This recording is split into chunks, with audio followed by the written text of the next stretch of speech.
Welcome to the Primo's Musings podcast.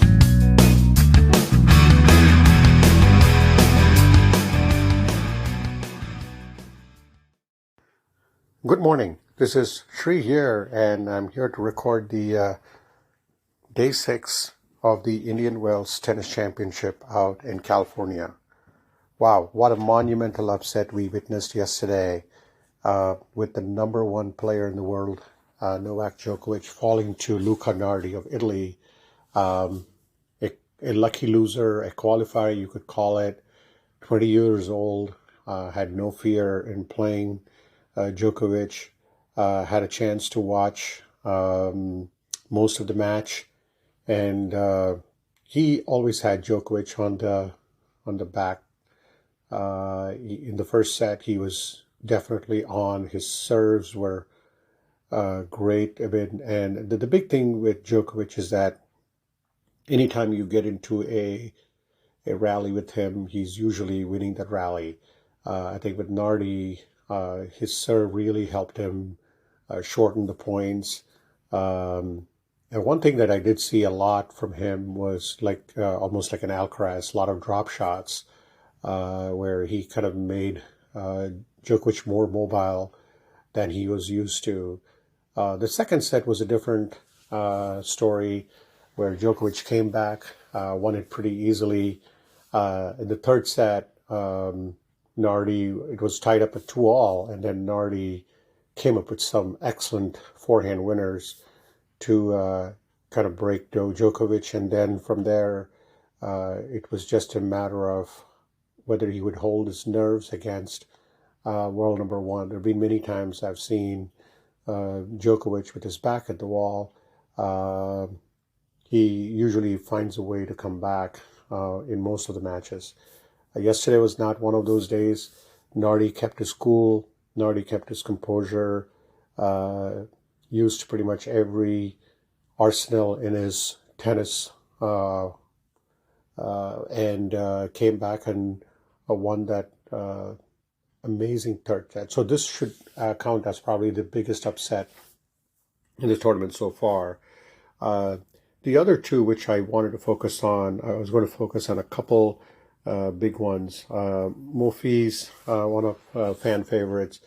He beat Hurkacz a couple of days ago, and today he was going against Norrie of England. And the first set, Norrie won in a very tough tiebreaker. And in the second set, it seemed that Norrie had, he mounted to a 3-0 lead, and it seemed like curtains down for Monfils. But give credit to Monfils, kept the ball in play, many rallies, just watching the highlights, the number of rallies and number of rallies for each and every point, long points. And Monfils managed to win the second set in a tiebreaker, 7-5. Very close. It was 6-5, and they played like a 40-ball rally, and Monfils came up on top. And then in the third set, Monfils just took over and then won at 6-3. So really happy Monfils in the round of 16. The other one, which is of interest, is just watching Rune playing Musetti of Italy. Interestingly, a lot of Italians in the draw right now with Nardi and, of course, Sinner.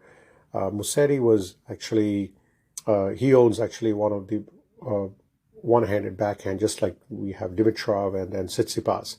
Really pretty to watch.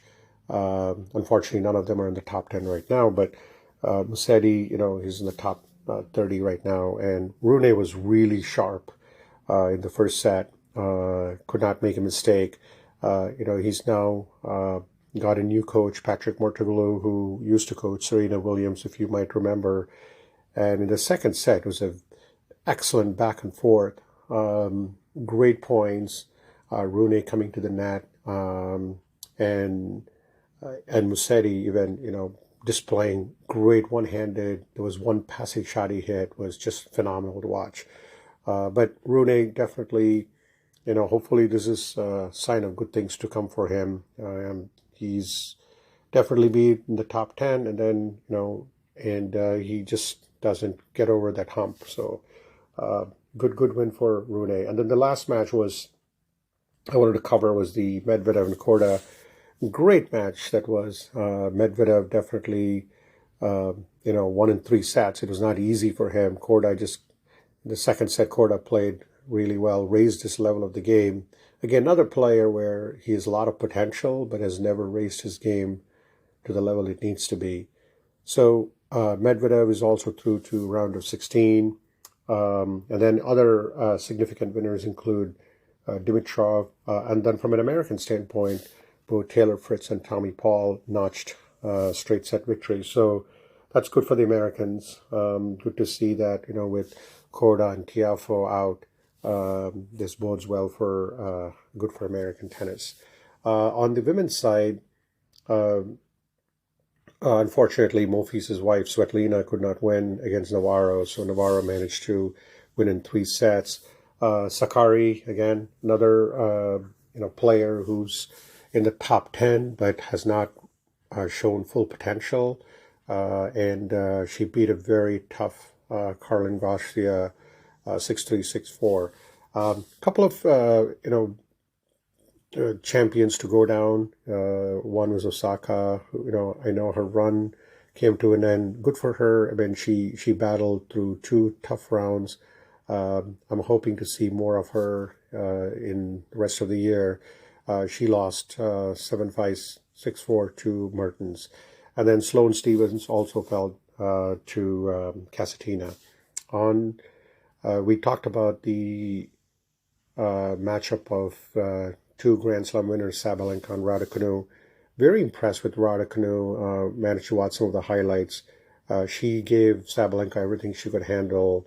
Good comeback for her too. I think mentally she seems to be in a very good place, and hopefully see more of both Osaka and Raducanu. Pretty disappointment for most of the American women, with Dolehide also losing. But the bright spot seems to be Coco Gauff, who continues to win. I mean, she's not winning in a very dominant fashion, but she's winning and she's moving on, which is the most important thing. So on the men's singles, something to look forward to today. We had Tsitsipas taking on Lechka, who beat Rublev, and then Alcaraz is on against Marizan, and then Zverev and Diminor. That's the big match. But probably the biggest match today, 9 p.m., Sinner versus Shelton. Sinner, who was the Australian Open winner, and Shelton, who was in the U.S. Open semifinalist, falling to Djokovic last year.